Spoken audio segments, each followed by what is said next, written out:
This week's episode of the Run, Eat, Drink podcast is brought to you by listeners like you.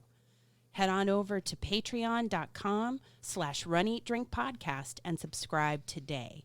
Fans, founders, and insiders like you help us keep the Run, Eat, Drink podcast going, and we thank you for your support.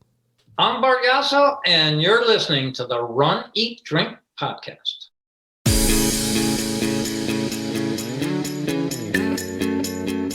Welcome to the Run, Eat, Drink podcast. We feature destination races from across the country. And after the race, we take you on a tour of the best local food and beverage to celebrate. So whether you are an elite runner or a back of the packer like us, you'll know the best places to accomplish, explore, and indulge on your next runcation. Hey, welcome to episode 183 of the Run, Eat, Drink podcast. I'm your host, Amy. And I'm your co-host, Dana. Welcome to the show. I walked out of the office today and I just felt and smelled fall in the air. I think it's officially happened. And I think we officially got some of it. Like the first day of fall was last week. Just a smidge, though. Just a little. It wasn't it because it's everyone knows we're in Florida. Yes. And that's just, there is no changing of the leaves and the changing of the temperature. And now we get different colored license plates and maybe the brown palm frond falls on the ground. That's about it. Possibly. I don't know. But no, I felt, welcome to fall. Yeah, and I felt the same thing. I noticed it on my run this morning, and it was so pleasant. I hope it stays this way. Or is this just a cold front and it's just, you know? Oh, I'm sure that we are going to be up and down, temperature and humidity. And I would ring the bell, but I don't want the dog to go crazy. No. But ding, ding, ding. It's been very nice the last 24 hours being able to have pretty pleasant running weather. So hopefully wherever you are listening to us from, you're having some first weeks of fall, a little less humidity, just something. I hope it's been great conditions for you guys out there in the Runcation Nation. For sure. We had pretty good conditions at the race we're going to recap in this episode. We did. As a matter of fact, we were told that just the day or two prior, it was significantly more warm and humid. So I'd like to say that we brought that with us, but being from Florida, we did not. No. We were just lucky. And the race we're talking about this week, of course, is the Vacation Races Great Smoky Mountains 5K. Yes, some of you in the Runcation Nation, and you know exactly who you are. We're talking to you. You ran the half marathon at this Great Smoky Mountains 5K and half marathon weekend. And we recap this week our experience with the 5K and running with a member of the Runcation Nation. Yes. Yeah. And getting schooled on I don't know if I'd say it's exactly altitude, but getting schooled on being ready for the conditions we're going to go run in. Yeah. Yeah. And then after that, we are going to talk about a pretty incredible classic American steakhouse. And this is the second one of those that we've covered in recent weeks, but this is a genre of restaurant that I think has stood the test of time and is still around for a reason. Classic American steakhouses, but each one had a different feel.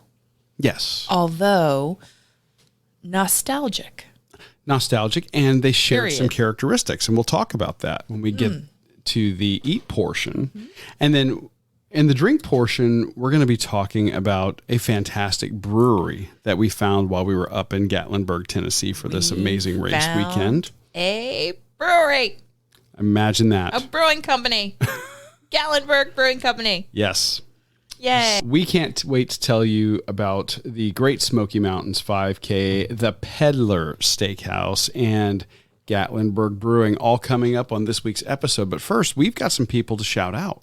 Yes. Now, most recently, Cheryl, one of our patrons, Cheryl, she finished a 12-hour adventure race in 9 hours, 59 minutes, and 17 seconds. Garmin miles, 27. Official race miles, 26. I'm going to go with the Garmin miles. Because that accounts for weaving, in and out of people and all that. I'm going to go with the Garmin miles. It's awesome. That's amazing. I love it.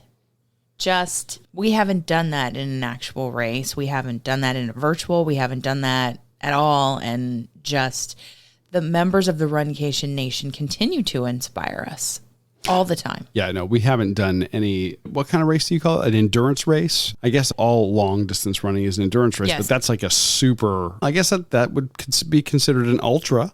27. Yeah. Yes. So It's an ultra. yeah, we've definitely never done that. Highest we've done is 25 in training. Mm-hmm. That like is all night races. Here's to you. Cheers. Because that, I will lift my bottle of fizzy water to Yes. you. Here you go. Oh, I was trying to make it go tss in the microphone. It didn't work. and then we also had another patron, Jennifer Hall, who is Fun Size Jen on Instagram. She completed the GW Patriot Run hosted by Mount Vernon.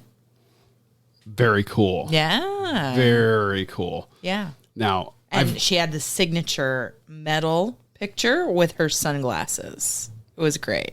I loved it. yeah. I loved it.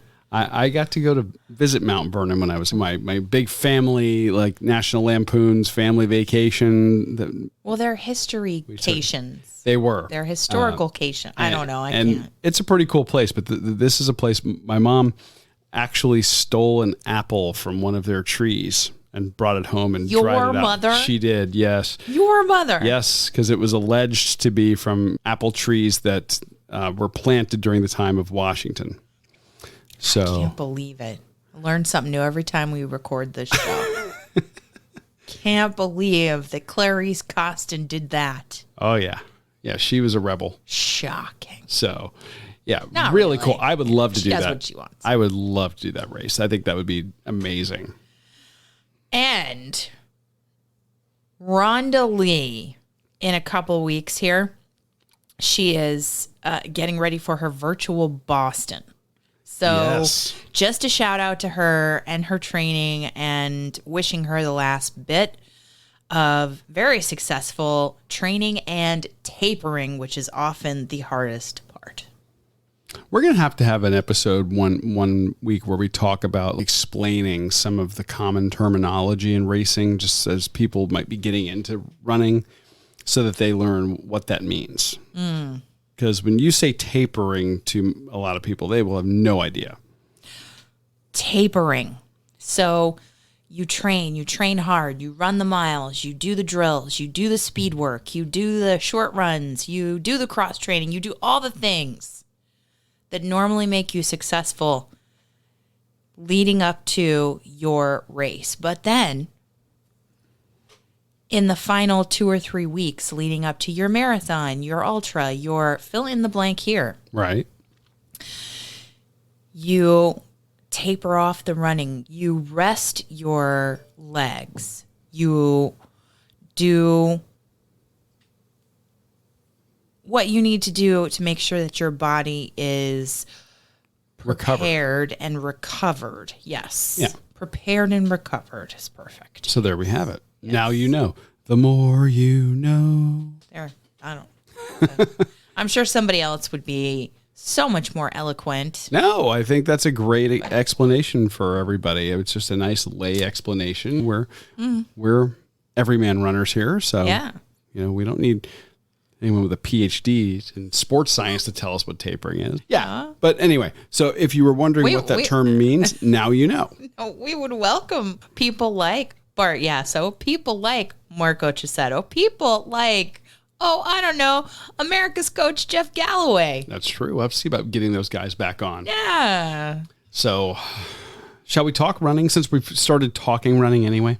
Yes. Just want to say if you want a shout out on the show, we look at our social media channels and see what our Runcation Nation is doing.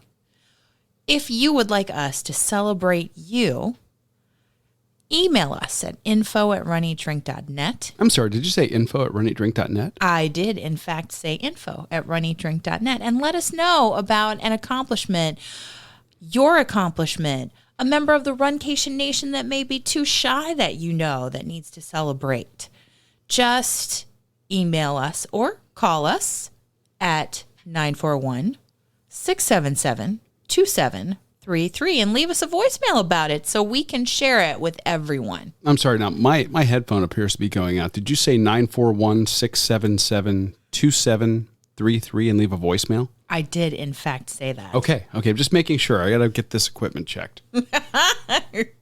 So, yes, now let's talk running. Let's talk running. Yeah. Well, we have been wanting to check out a race from the company Vacation Races for quite some time. Over the last year plus, as we have been looking for runs in the pandemic of things that we could do once we could get back to traveling, the idea of doing a race that is adjacent to or near a national park really appealed to us.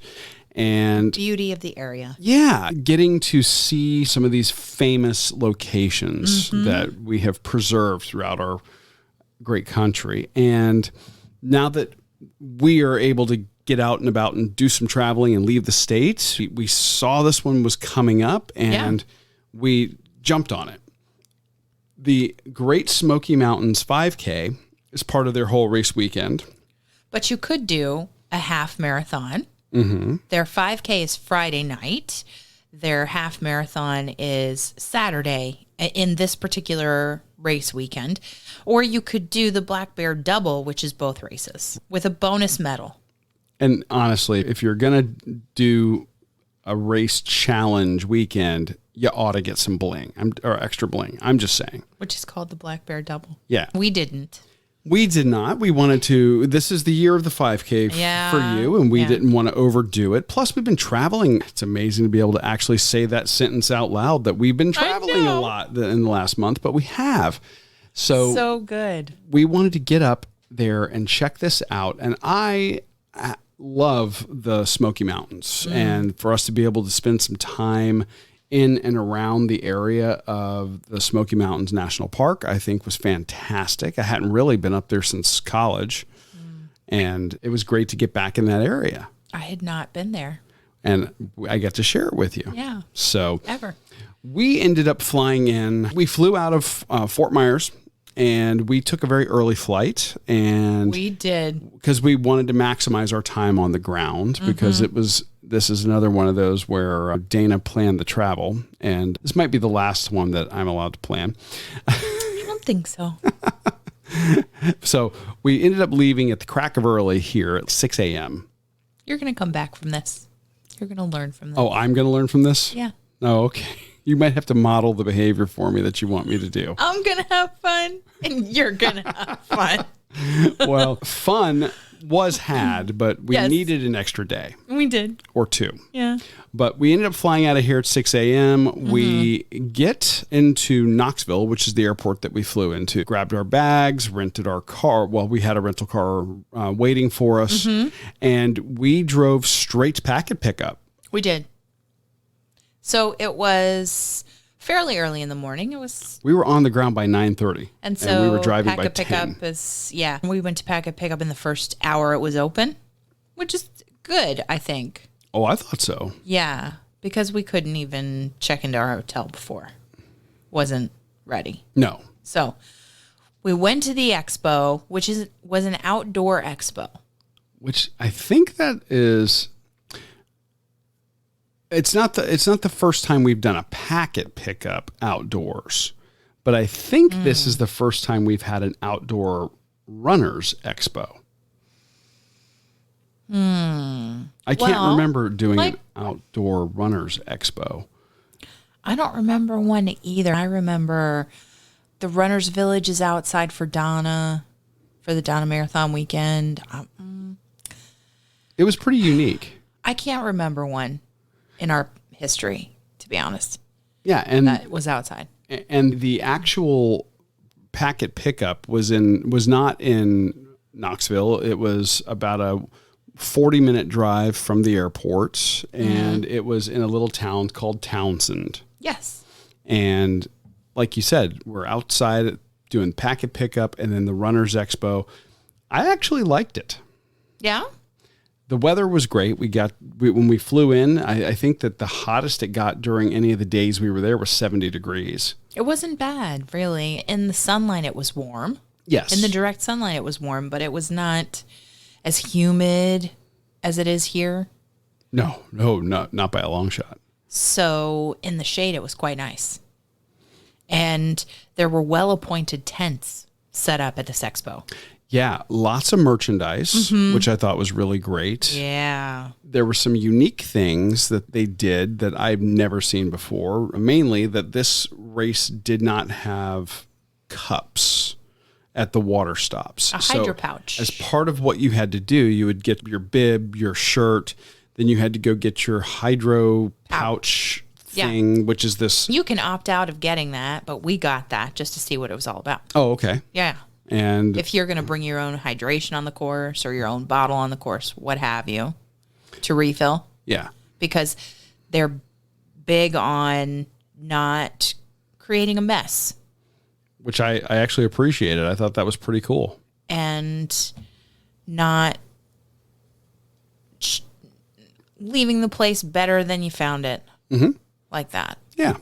Kind of philosophy. And this thing it's cool. It's like a clear-ish blue flat pouch with a little spout on it. Yeah. And when you squeeze it, the top opens up and you hold that under a spigot to fill it up with water. Yeah. And then you can drink from the little spout. So a cooler of water or a cooler of some kind of electrolyte drink that might be on the course.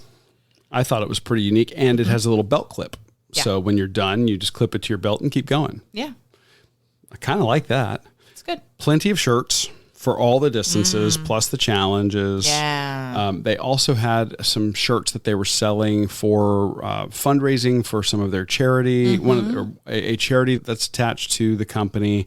And then they had some other accoutrement. They had camping blankets for sale by Rumpel. They had Gooder sunglasses for sale, and they had socks and a small selection. This was not what I would call a full service Runners Expo.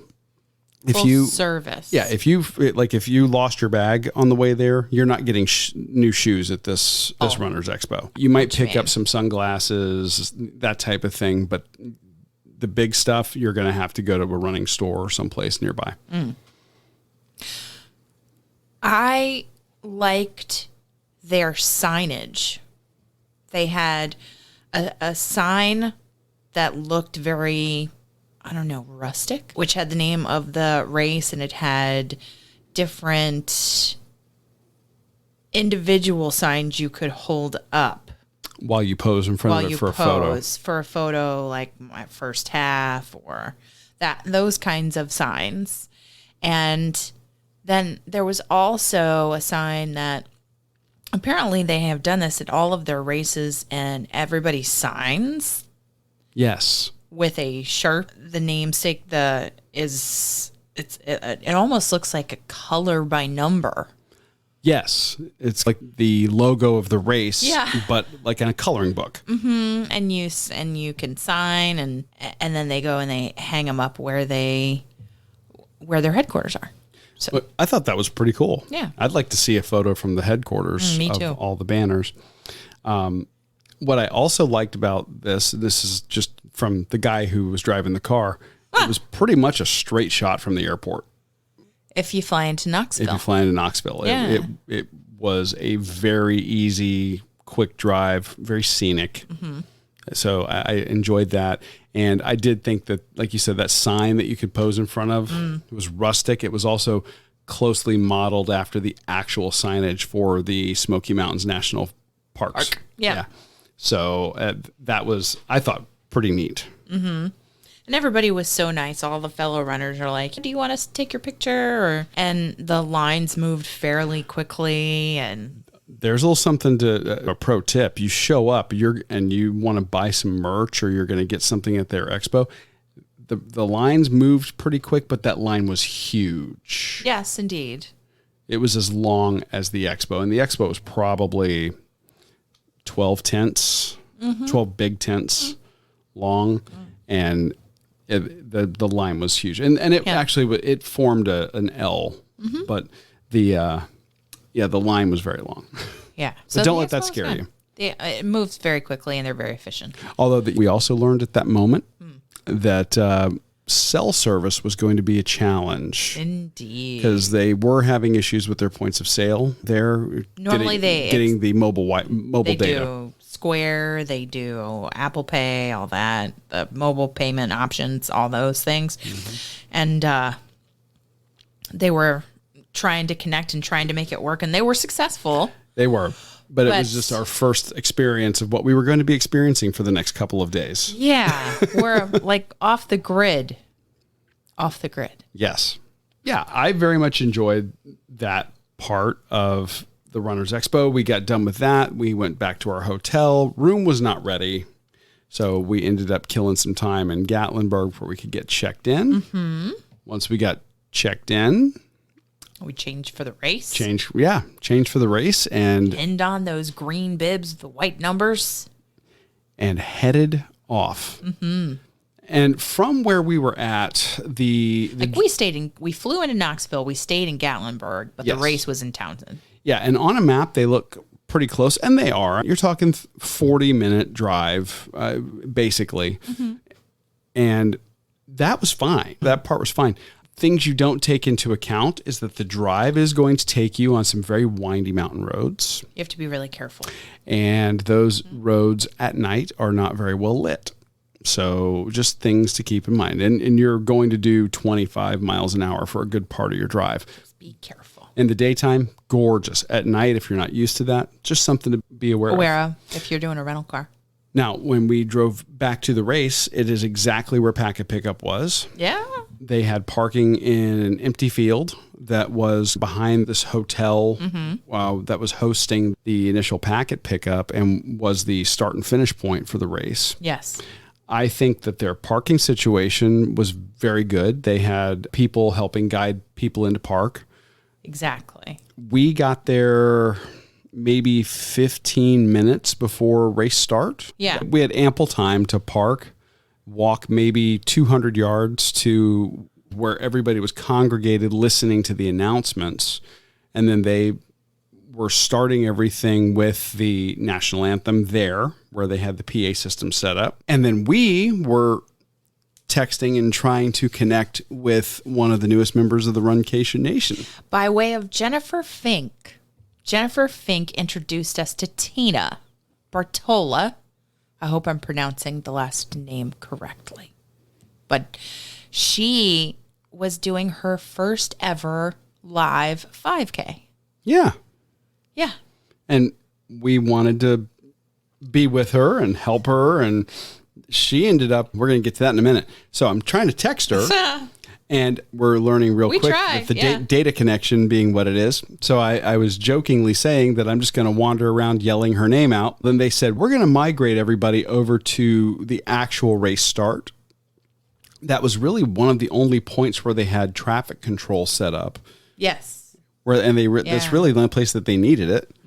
And once we got over, it was a paved multi-use path. And I'm jokingly yelling for Tina, and then lo and behold, you're jokingly yelling for Tina. The whole entire time we were at, what was it, the Tally Ho Inn in Townsend, and they are taking us safely across the roadway to this paved path, and the whole entire time you're Tina, and then we're standing on this multi-use path in the back with the fun runners, because we know we're not there for time. We're there for enjoyment, and we're there to connect with people and enjoy the area. So we're looking around and you're shouting out, Tina! We turn around. She's right behind us. Yes. Right behind us. Yeah. So we got to connect. Yeah. And we ended up doing the race together. And that was good because the cellular service was not. Cellular service was not, No. for sure. So let's talk about the race itself. The race went in, I want to say they did 2-minute waves. Yeah. And I don't know how necessary that was. I think they were doing that really to space people out. Space people out because we weren't actually physically quartered off. Right. We just were in one gigantic line, and then they just let groups of people go at a time. And so we were fairly far back. And so we were able to see back over by the inn, the hotel, the fastest runners finishing before we even took started, off. right. Yeah. But these are people with 4 and 5 minute miles. Oh my goodness. They were cooking. Yeah. It was good though, because they had their own cheer squad. They did. They had right across the road in us. They sure did. So we had time to talk with Tina, and she drove in for the race, and we talked to her about what her plan would be, and her plan would be to walk.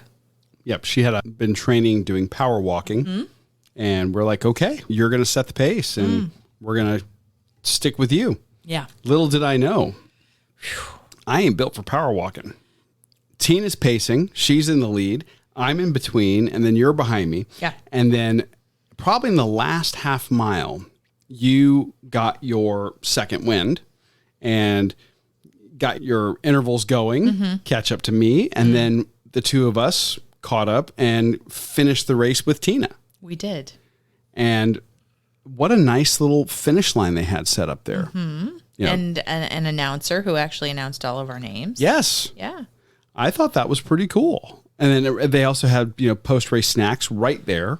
Like the boxes that are very reminiscent of Disney. We actually cracked open the box that goes, the plastic cheese in here? Yes. Yeah. It was not. Hint, there was no plastic cheese. No, but there were bananas. There were bananas. And chocolate milk. Pretzels and applesauce. And then they had some like dried fruit leather thing. And yeah. And that's as much as I'll say about that. I'm not a fan of the dried fruit leather. Yeah. Only when it's a part of Frushi. When it's holding Frushi in place. Oh, yeah. That's a totally different... Fruit sushi. So talk a little bit about the race course. What'd you think? I would say it was flat. Yes. With the exception of maybe the hill. There was a brief and very short hill at the end. Yes. So in terms of elevation, it wasn't bad. Agreed. I would say it's a neighborhood 5K. I would also agree. I think that the photos we saw from people who ran the half, Gorgeous. they had different vistas than we did. This one really, like you said, took you through neighborhoods, which is cool if you're liking to check out houses. Sure. There was one creek with a pedestrian bridge over it, but for the most part, and a little tunnel that you had to run through. They got you under the road. That was pretty cool. That was cool. Yeah. But for the most part, this is exactly like you said, a neighborhood 5K. Managing expectations for people that might be looking at the 5K. If it's a toss up and you're like, oh, I'm going to do this race to get, the scenery, consider the half. And I think it's doable for people who train for it because they're an 18-minute mile pace. Yes. Yeah, it's a very approachable course limit.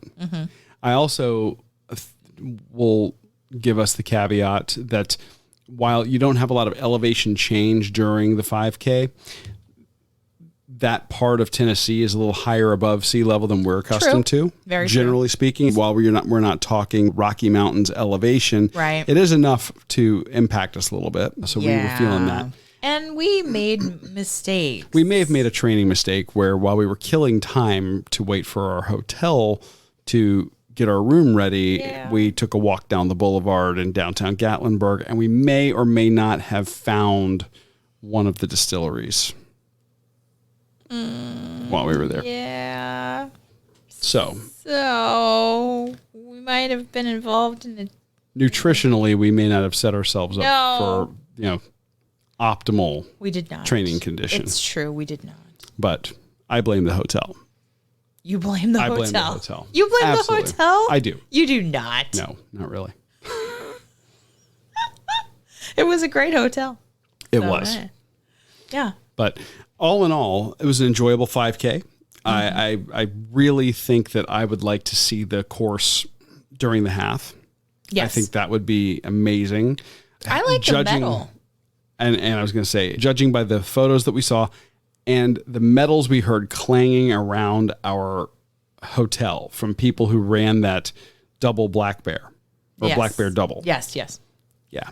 I think that of the two, I think the one you ought to shoot for if you can, if you're thinking of doing this particular race weekend, treat the 5K as kind of a warm up and maybe do the half as your main course. Yeah. Agreed. Those medals looked sweet. Yeah. And it's a little larger than our 5K medal.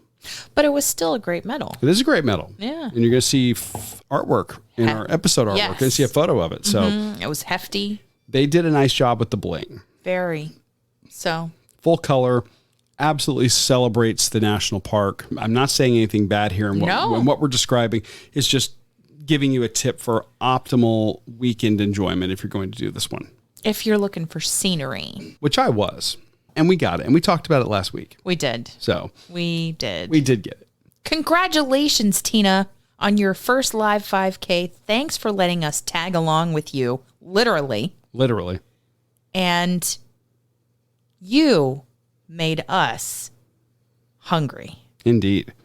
So much so that we had to go back to our hotel and wander around and find places to eat. And boy, fortunately, we had some locals recommend to us this place that we're going to be talking about tonight, the Peddler Steakhouse. Indeed. And this place was everything you could possibly want in a classic American steakhouse, I think. Indeed. Yes. From the outside, the restaurant itself is sitting on the bank of a little creek, actually the large creek. A beautiful body of water. That is, flowing, and you can hear the water rushing as you're walking over to the restaurant.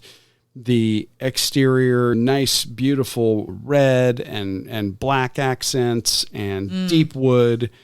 It's exactly like what I expected. You know you're in Tennessee. And you're going to a steakhouse. Mm-hmm. And we walk in, it's dimly lit, and that's okay. Yeah. And we ended up getting seating in a corner. Yeah. And the corner was 2 glass windows, and we're on the water. And it was just a beautiful view. Beautiful. It was later at night, so I imagine if you're seated there as the sun is setting, it would be gorgeous. Oh, yeah. But it was gorgeous at night also. It was well lit, so you could see the body of water. Mm-hmm. So the scenery during the meal was quite nice. It really was. And this place was packed. They get a lot of traffic. Yeah. They are located basically 1 block off of the main drag in downtown Gatlinburg. Yeah. And it was walking distance from our hotel. Which was very nice. And what else could I really say about it? There were multiple, it was like a multi-story. There are stairs involved, yes. So if you get the salad bar, because it's the quintessential classic steakhouse experience from my childhood. Mine too. To have a salad bar along with the meal. Be prepared to navigate when you have your mountain of salad on the plate. Be prepared to navigate stairs. Yes. Yeah. 100%. Depending on where you're sitting, we had to navigate stairs. You may not have to navigate stairs if you're close to it. I guess. There was some seating. There was some seating down in that area by the salad bar. Yes. Also. But just know that may be part of the experience, which I didn't mind. No. And it actually just made it more rustic and at home in my memory. You're smiling as you're talking about. This is like a nostalgia thing for you, isn't it? Yeah, I could not agree more. We sat down and we ordered a couple of beverages, and we ended up getting an appetizer to start because we wanted to see a little bit of everything here. Mm-hmm. What did you think of the appetizer, which was a combination of fried cauliflower and fried mushrooms? Just classically fried. So it came to the table super hot. Our server was excellent, and it was actually a combination. It's a team effort. Yes. Yeah, they have an initial server, and then your steak order is actually given to a person who only takes steak orders. Mm-hmm. So she was great. All of the people who helped us, who served us, excellent. They were. I thought it was unique that the cauliflower and mushroom came with honey mustard. That's not something that I see a lot. No. Is it just me? No. First of all, I agree. This was a very simple, straightforward, classic preparation. How can you go wrong with bite-sized nuggets that are breaded and fried of something? And in this case, it happened to be veggies. So we got our vegetables. We totally got our vegetables. I'm going to count that as healthy eating. Yeah, but it wasn't. But the cauliflower it had a great crunch to it. They were bite-sized pieces. Mm-hmm. It was not humongous. Like big florets. Yeah, so that the breading would fall off, or so that it did not at all in any way. It was nice. Nice broken down mushrooms and the cauliflower. Portion was huge. Plenty for 2 people or 4 people to share. I would say. Easily. But like you said, the honey mustard's kind of weird. Normally when I would get like fried mushrooms, I love a fried mushroom appetizer. I know. I think that is a perfect way to start a savory meal, especially when you're going to get meat. Mm. And mushrooms have this amazing flavor. Typically, when you see that someplace, woodsy. Yes. Yeah, but they'll typically serve it with horseradish or ranch. I've seen. I've seen mushrooms ranch. With ranch. Yep, I've seen ranch too. So the honey mustard was different, but I didn't mind. No, it worked for both. It did, cauliflower and a mushroom. So we kept that very simple. And for beverages, we ended up doing I got an old fashioned, and I did a Manhattan. Mm-hmm. And those are not really a part of our beverage experience in this episode because we went to a fantastic brewery. Yes, but just so you know, they have a full bar with liquor and beer, and they have a number of cocktails on their menu. They'll also make you whatever you want to order. Yeah. So let's get to the main course. I mean, this is what we've been dying for. You can there's salmon, there's shrimp, there's chicken. You can get things blackened. And then there's steak. Yes. And they're known for it. And I believe they had a couple of pasta dishes as well. Mm-hmm. I had to get a ribeye. And I had to get a baked stuffed potato with sour cream and cheese and chives and bacon and because I just love potatoes as a topping delivery vehicle. Yeah. I believe Ray Cronice would agree with you. That is, in fact, what most people use the baked potato for. Uh-huh. Yes. But it was good. It was so good. It was. As a side. And there are other sides.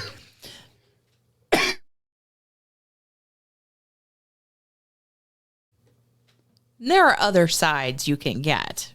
Oh, yeah. But mashed potatoes, baked potatoes, those just are my jam when it comes to getting a steak dinner. So I did. And I got a ribeye, medium rare, and it was just the right amount of fat to meat ratio, seared just perfectly. And it was just like a melt in your mouth steak experience. You know me, if you have listened to this show any number of times, repeatedly, whenever we get steak, my favorite cut is a ribeye. This is true. You will occasionally do a filet. And I love a filet, but I just love the fat and meat of the ribeye. It's so flavorful. So, just saying. I think that the ribeye for me is also my favorite cut, but there is a time when sometimes I just want to go with something that's a little leaner, but I'm looking for something that's, I said a little leaner, very little, but sometimes I just want this preparation. I want oven roasted is the prep that I want for my meat, and I opted to go with their prime rib. It looked amazing. And I too went with the baked stuffed potato because this, like for you, was a giant nostalgia bomb for me as well. Yes. This reminded me of eating at a place in Tampa called the Colonnade that right down to the dark wood and the dark patterned carpet that the restaurant had. I remember going there. Yeah, and they would do very similar preparations, but when they bring you your steak out, your steak is on the pewter-esque metal plate. Very similar. And it just, everything about this meal was hitting notes from my childhood as well. And prime rib is one of those cuts of meat that I think you cannot go wrong. When you pick your cook temperature, it's that temperature throughout the entire piece of meat. It is juicy. It has just the right amount of fat. It tastes so good with a little bit of horseradish and au jus. And it is, I think, one of the best cuts that you can get if you're just wanting to have an indulgent meat meal, and I did. I think mine the ribeye has a crust, and if it's prepared properly, and yours was a sear. She let me have a bite on and the prime rib does not. So that is, it's a different texture. It is. I've even seen a couple of restaurants that try to do like this quick sear on prime rib. I don't want that. No. I want a classic prime rib if I'm doing prime rib. The crust on a prime rib is actually on the edge. Yes. Where it should Not be. on the top and bottom if you're looking at the steak. And It's my on mom the used to end. do one. She would actually get the whole prime rib, and she would create this paste from the juice from the raw meat, and then she would do salt and pepper and garlic and make this paste with her hands and massage the meat with it to roast it.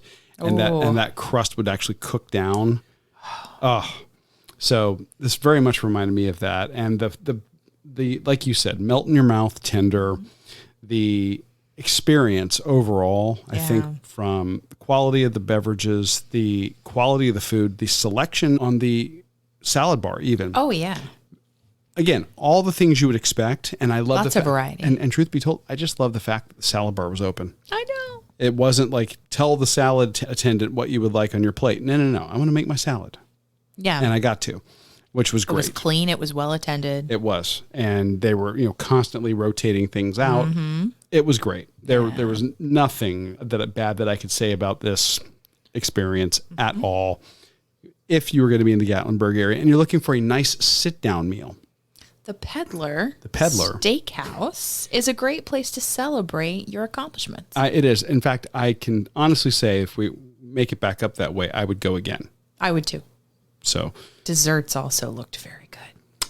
Yeah. Stay tuned. Yeah. Okay. Before we go on, however, because we do have some drinks to talk about, we did want to say thank you to all of our patrons for their support and the growth you've allowed us to achieve this year. Your contributions have allowed us to deliver a better show in 2021. I think last week you talked about the mics that we were able to get. I did. As a result of the support that we've gotten from our patrons. And at patreon.com/runeatdrinkpodcast. We have 3 different levels of that support. $2, $5, or $10, each with their own special perks. And we will introduce new perks and new levels heading into the fall, now that we're in the fall of 2021 and into 2022. I can't wait to see these.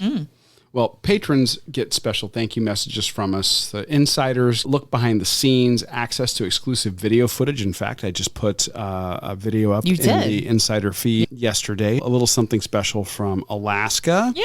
That's probably going to be one of the last videos that we shoot that doesn't have the mics because the lighting in that particular place was giving us fits with wireless microphones.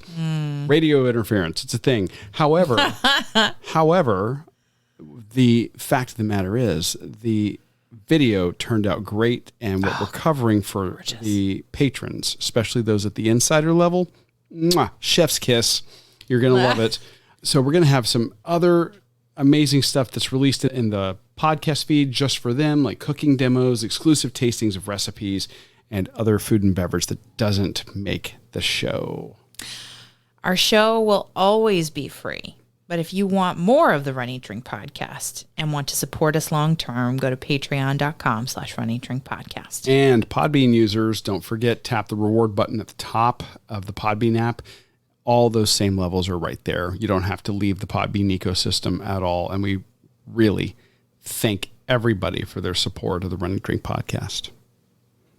Let's toast our accomplishment. Indeed. Let's celebrate Tina's first 5K. Indeed. And we're going to take you back to Gatlinburg. In fact, we recorded this segment in Gatlinburg. We did. At the Gatlinburg Brewing Company. Yes. And we had some things. We did. So give this a listen. Enjoy our recap of the Gatlinburg Brewing Company. Hey, Runcation Nation, it's Dan and Amy from the Run Eat Drink podcast at runeatdrink.net. We are coming to you live from Gatlinburg Brewing Company here in downtown Gatlinburg, Tennessee. Yay! And we couldn't decide. They have literally 15 different beers on tap. It's true. It looks like 2 of those are guest taps. 1, 2, 3, 4. 4 of them. 4 of those are guest taps. Yes. 4. Yes. All right, so we are going to give these a taste and see what's up. Number 12, the White Russian is a guest tap. Oh, it's left hand. You love left hand. I love left-hand milk stout, so it's not going to suck, I'm sure. No. We had the milk can. The left-handed milk stout. Oh. Yeah. Yes. So, I'm excited. well. So what you got? I have the Gaddy Light. The Gaddy Light. Now, the 5% ABV. okay. Yes. 25 IBU. Light golden ale with a malty flavor and aroma. Light, very pale yellow color. I love Yes. that. Oh, it's very malty. And very here, ready. and here, when you get a flight, you get 4 4-ounce tastings. It's just very bready, very refreshing. It's a great light beer. Yes. Oh, she's letting me taste. I love this. Oh yeah, that is, like Very you said, bready. very bready in flavor. It is a very light body beer. Yes. Light color. Can't go wrong. That is. What do you have? That would be a great burger beer. Oh, yeah. Yeah. My first one is the number 6 in the menu, which is the Wildcat Holler Red Ale. This is an American Amber, clocking in at 5.8% ABV and 38 IBU. But it doesn't look like an amber. It actually doesn't. And the description says, Foster, all right, meow, where are we? Larry Johnson, I'm sorry, are you saying meow? Foster, am I saying meow? Larry Johnson, I thought, Foster, don't think, boy, meow, do you? So they're riffing on the fact, they're riffing on, They're Larry Jones. No, what's the movie with the police officers? Super Troopers. Yes. The whole meow game. Okay, so amber ale. But it looks It's a golden. lighter, almost like a dark golden. Yes. Yeah, you're right. Oh, okay, hoppier than I was expecting. Really? Very, very mild carbonation, medium body. I don't know if this is going to be a favorite for you. Way hoppier than I was expecting for an amber. What do you think? It's a little bit hoppier than I would like. Yeah. You are right. So, and it doesn't have the same red color that you would expect from an amber. No, not a very atypical color for an amber ale. Okay, that's different. Yeah. This is I would almost describe this as resinous. Very hoppy. Okay, truth be told, not my favorite. I like yours better. Oh, thank you. Thank you very Yeah. much. I appreciate it. Will you keep up with me at my website or Absolutely. YouTube, Sure. Facebook, whatever you guys do? We walked in and they had live music going, Oh, yeah. and the musician just popped by. Justin Michaels, he's outstanding. Yes. So I have number 3 on their menu, which is breakfast juice. Breakfast juice, okay. Hazy, 6.4 ABV, 34 IBU. Tropical fruit flavors and aromas are complemented by a pillowy mouthfeel. Okay. In the interpretation of a New England IPA. You know how we feel about those. We do like the hazy Courtesy New of England IPAs. Southern Swell. Thanks to our friends at Southern Swells who Yeah. helped it. Seems very light in color. Light in color but hazy.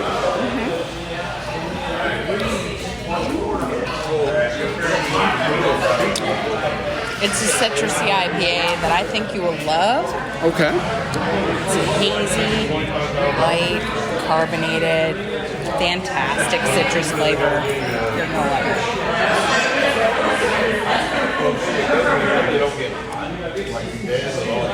I immediately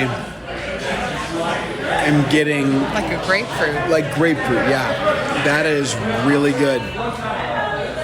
Not hoppy. This was mine was way hoppier than that. Yes. So, cheers to this. Yeah, very good. Nice.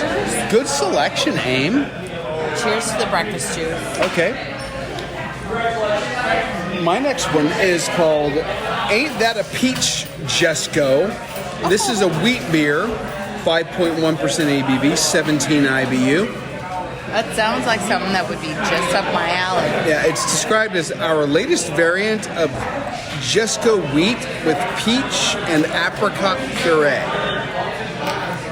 This has a hazy appearance. It has the appearance like it might have a little bit of a peach hue to it. Like that orangish kind of orange golden. Oh, that's glorious. Hints of peach and apricot, no bitterness at all, moderate carbonation, medium body.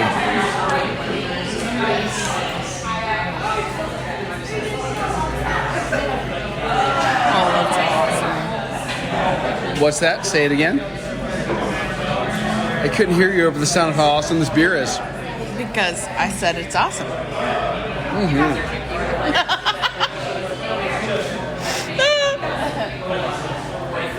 That's really good. Yeah. I like that a lot.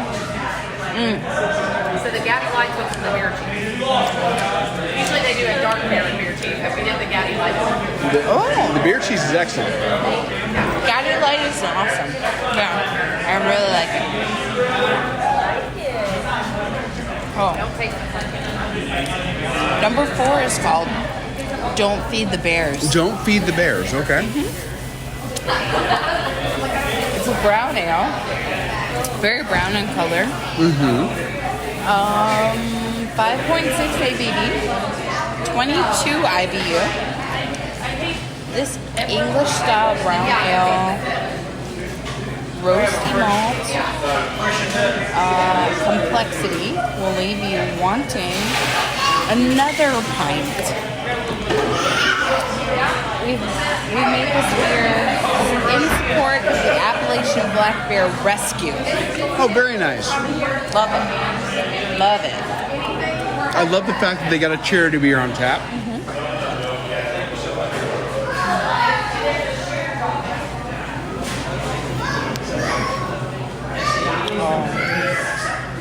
Do tell. She's making a face, guys. It's a nice brown ale. Nutty. Yeah. I love brown ales. English browns are one of my favorite styles. And it's like got a hint of caramel. I don't know. Okay.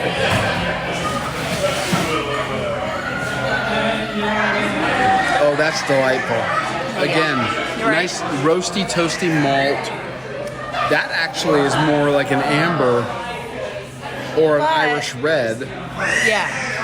I would say not an amber. Close to an Irish red. But it's got a nuttiness on it that I really dig. That is... The nuttiness is awesome. That's good. It's delightful. So, yeah. Don't feed the bears. Don't feed the bears. Okay. Don't feed the bears. All right. Well, my next one has a very little. They have very little to say about it in the menu. It's called the. Looks like Sergeant Arnold's Amber, and this is a red ale, an American Amber, 5.8% ABV. This is much more what I would expect from an amber ale in terms of color.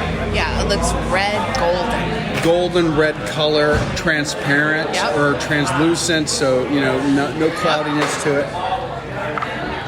Let's give this a shot. Yes.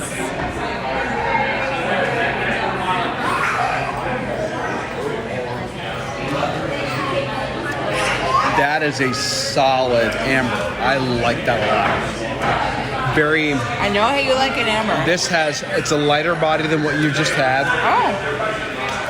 This has a little bit of those toasty malt elements. Oh, that's true. But no real bitterness to it. But it has less of the caramel or less of the nuttiness than your brown ale had. It's like a light. It's like a light version of that brown ale that you just had. It's kind of the best way I could describe it. That is fantastic. I really like that. It's just a slight bitterness on the end. But it doesn't stick with you. No. Yeah. That is really, really good. All right. I have a lager 206. Ooh, this is... A lager, an amber, which... They're calling it an amber lager, which I don't see that as being very amber. Yellow. That's not an amber. And there's no description. It's just 6% ABV. It's 34 IBU. 34 IBU. Okay. But it looks very golden in color.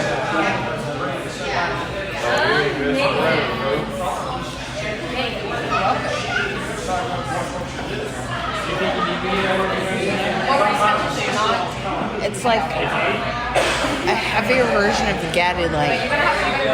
Okay. Yeah. There's a slight bitterness on the end, but it's very bready flavor up front. That's not a bad thing. No.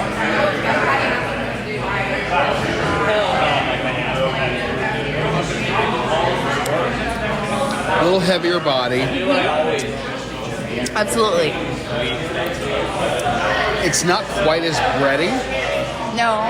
And there's a little bit of That bitterness. lingering bitterness on the end. Yeah, but that is a light yellow color, very light carbonation. Yeah. Medium body, overall.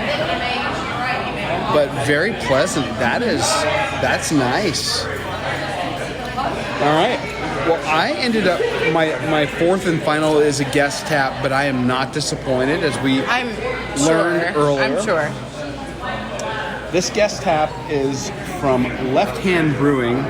This is their white stout. Yeah. It's their white Russian. And here's the description from the menu. It says, abide with the nitro or white Russian nitro if you're not into the whole brevity thing. White Russian nitro is taken or super smooth for all us craft beer drinkers. So, this is a white stout, which is a pale to moderately yellow golden color with maybe a slight haze to it. And let's give this a taste. This is just laziness. He's like, no, the beer's amazing. I'm like, yeah, I know my beer's amazing. Okay. He was like, no. It's got a I was like, very creamy mouthfeel due to the nitro as opposed to the carbonation. Some vanilla going on there. Give it a shot. Almost peanut butter. Oh, I know what you mean. It's not. There's no peanut in this, but there's almost a peanut butter thing going on there. It's so smooth and feels a little thicker Oh my in the God. mouth. Right? So peanut butter. Almost. Yeah. I know.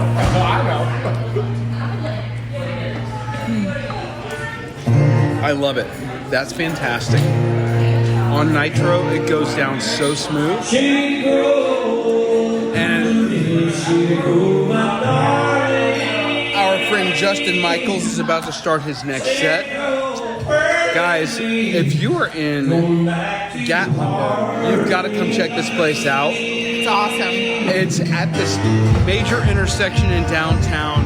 They have an amazing space with all glass windows facing out to downtown. And the biggest, absolute biggest ceiling fan I've ever seen in my life. Check them out. Check this place out. Get a selection of their beers. You're going to love it. Enjoy. Gatlinburg Brewing. Yes. We did it live. We did do it live. We did it live and without those mics. Yes. Here's the other secret. No matter what the patrons do for us, I have to remember to bring the gear with us. And when I walked out of the hotel for that time, I thought I had it, but I didn't. So That's okay. that's okay. I think that you're able to hear that pretty well, and we were able to sign off right as the live music was about to start back up. What a cool place, though. Another place I would go back in a heartbeat. Amazing bartender. She was fantastic helping us out. Yes. And yeah, I have nothing bad to say about it. I very much enjoyed our time in Gatlinburg, and I'm looking forward to finding an excuse to get back up there for another race. Yeah, we'll have links in the show notes to the race, the Peddler Steakhouse, and also the Gatlinburg Brewing Company. And I just love the story of Gatlinburg Brewing Company. Yeah. If you go to their website and you read how it evolved and the family support and how it just grew, I absolutely love that because it's a great little place, fun. Everybody. Little place. It's not little. No, but it's great. It is. Nonetheless, And great beer. What a cool location too. Wide variety. If you start your night there Oh, and branch out all over up and down the parkway, makes for a good night. it does. Next week, we're going to be flashing back to a virtual race that we took to Disney. We're working our way through this series. Yeah, we will recap our run of the Deadpool Maximum Effort 5K. as part of the Metal Chasers anti-hero series. Yeah. And we'll recap a great vegan and non-vegan meal at Sebastian's Bistro.